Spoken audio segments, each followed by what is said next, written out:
Bonjour à tous, je suis Gilles Mansillon, je voulais venir vous saluer aujourd'hui et faire un tirage de cartes pour célébrer cette pleine lune en Poisson et le retour de Mars qui va dans sa trajectoire directe, qui va nous lancer dans cette... Donc je vais tirer 12 cartes avec un 13e pour l'aboutissant, donc ça va être pour les 28 jours qui arrivent, hein. Jusqu'à la prochaine pleine lune, mais c'est des choses qui vont être intégrées. Et donc on va voir pour adresser tous les signes.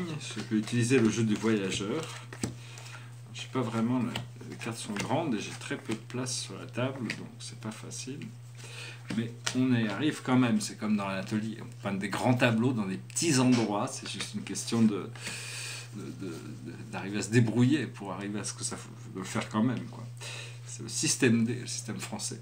Alors en bélier, ce qui est potentiel pour tout le monde, c'est la carte du hiérophante, c'est le maître de sagesse, c'est le Bouddha, c'est la force de l'éléphant, c'est le contrôle de la lune. Ici la lune, elle est dominée, hein, c'est-à-dire c'est la force de la lumière, c'est s'entourer de la sagesse, c'est recevoir la sagesse, c'est comprendre la sagesse. Et donc c'est se tourner toujours aussi vers le cœur, hein, bien sûr. Donc ça c'est vraiment bon, c'est ce qui est potentiel. Après ça, c'est en taureau, c'est ce que l'on possède. Donc plus spécifiquement pour les taureaux, c'est le learner, c'est celui qui apprend, c'est l'enfant de cristal. Alors c'est-à-dire on est dans cette position d'apprendre, on a les mains ouvertes, on peut recevoir, hein. C'est des cartes qui sont très riches en symboles. Alors ici, oui c'est ça, c'est l'enfant c'est l'enfant de cristal, hein. Donc après ça en Gémeaux, pour tous les Gémeaux, mais plus spécifiquement, mais pour tout le monde, c'est ce que l'on pense, c'est notre corps mental inférieur. Et ici on a la force, c'est le lion, c'est l'ouverture du cœur, c'est la spiritualité, c'est l'amour, c'est la passion, c'est le partage, c'est cette force du lion qui est intégrée dans nos... Donc c'est des moments, après ça, bon, chacun pourra relayer ces choses selon son intuition. Après ça en Cancer, Cancer, c'est plus spécifiquement le monde intérieur, la famille, les enfants, la maison, l'environnement immédiat. Et là, on a la carte, le 8 de cristal, c'est la carte de la synthèse. C'est-à-dire, les choses sont en train de s'harmoniser. Synthèse, la synthèse, c'est d'arriver à comprendre comment les choses fonctionnent et arriver à trouver l'équilibre. Enfin, moi, c'est comme ça que je le vois. Après ça, en Lion, c'est tout ce qui est passion, tout ce qui est créativité, passion. Et là, on a le soleil. Hein, quelle magnifique carte. Hein. Ici, c'est vraiment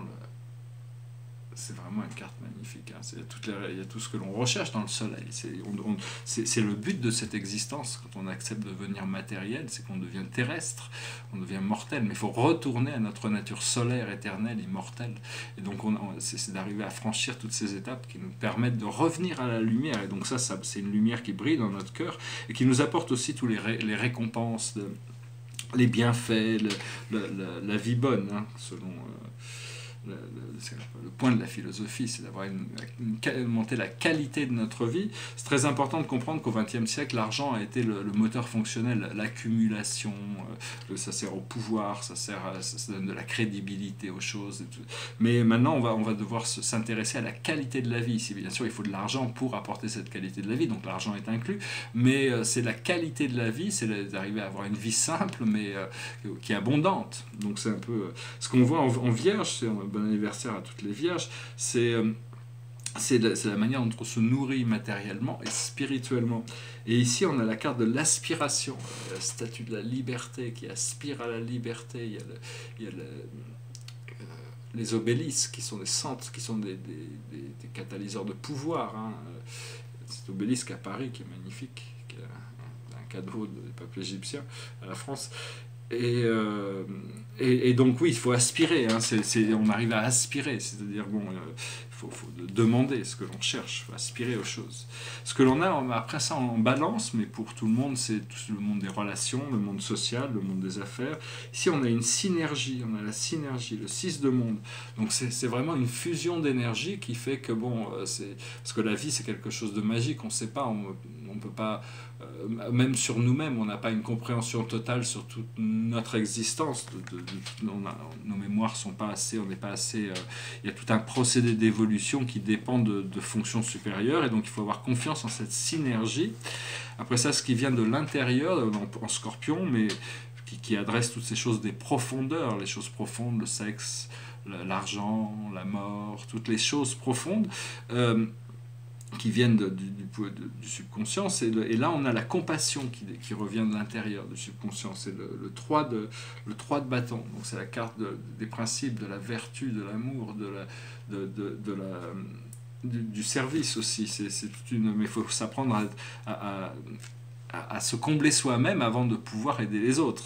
On a la responsabilité première, et la première personne pour qui on doit avoir de la compassion, c'est nous-mêmes. Hein, et après, cette compassion, une fois qu'on a compris, c'est ce qui est le plus difficile, hein, c'est ce qui est nécessaire pour l'ascension, de comprendre qu'il n'y a que nous qui comptons, mais que le service des autres est important, ça fait partie du procédé, mais c'est l'amour inconditionnel pour soi-même.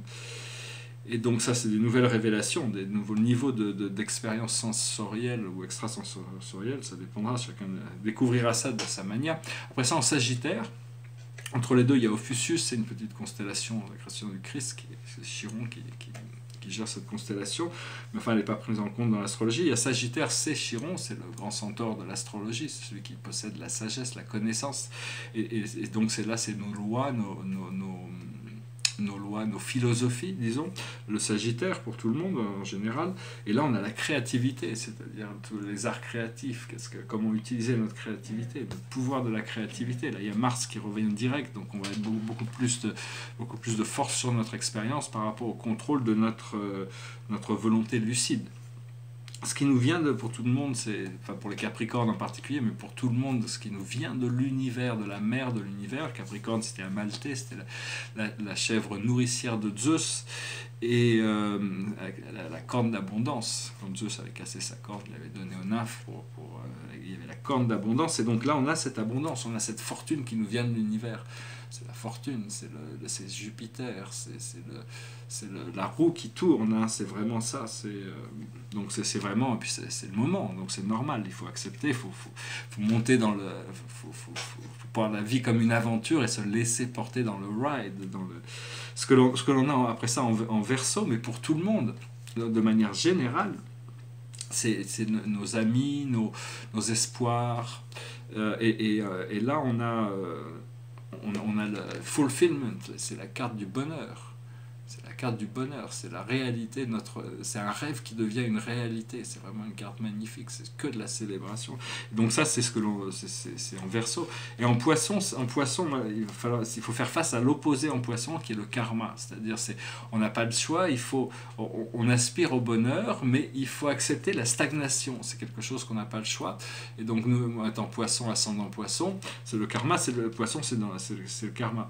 Et donc cette stagnation, c'est un petit peu il faut s'éclaircir émotionnellement. Une fois qu'on a réussi à s'éclaircir émotionnellement, on trouve le lovers, on trouve l'union des opposés. Mais tant qu'on n'est pas clair émotionnellement, on est retardé dans nos efforts. Et donc ce qu'il faut comprendre, c'est que c'est vraiment la fin de quelque chose. C'est-à-dire on est au bout de... C'est les délusions, c'est-à-dire l'illusion. C'est-à-dire c'est un peu comme quand on marche dans un désert, on voit une oasis, on a très soif, on arrive, on s'aperçoit qu'il n'y a que du sable. Mais en réalité, tout dépend de notre compréhension des lois naturelles. Cette carte nous signifie qu'il y a un renouveau, c'est la fin d'un cycle et c'est forcément un renouveau.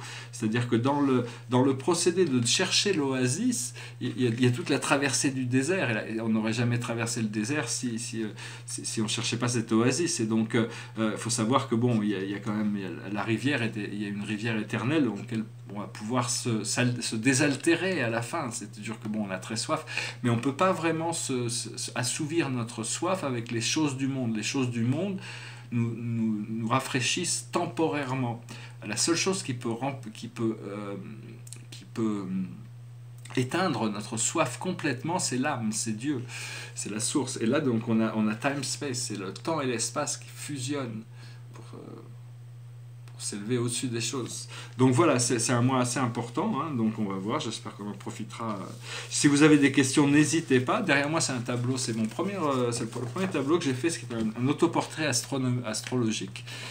Donc il y avait pas beaucoup. Maintenant, je suis en troisième version, j'ai une cinquantaine, soixantaine de planètes de plus, mais enfin, c'est assez intéressant de pouvoir les placer comme ça.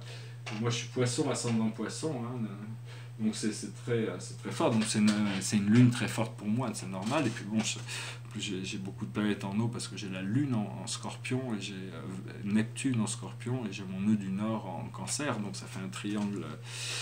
Voilà, j'espère que cette lecture aura été intéressante pour vous. J'espère que vous passerez une excellente nouvelle lune et puis je vous dis à très bientôt. Namasté.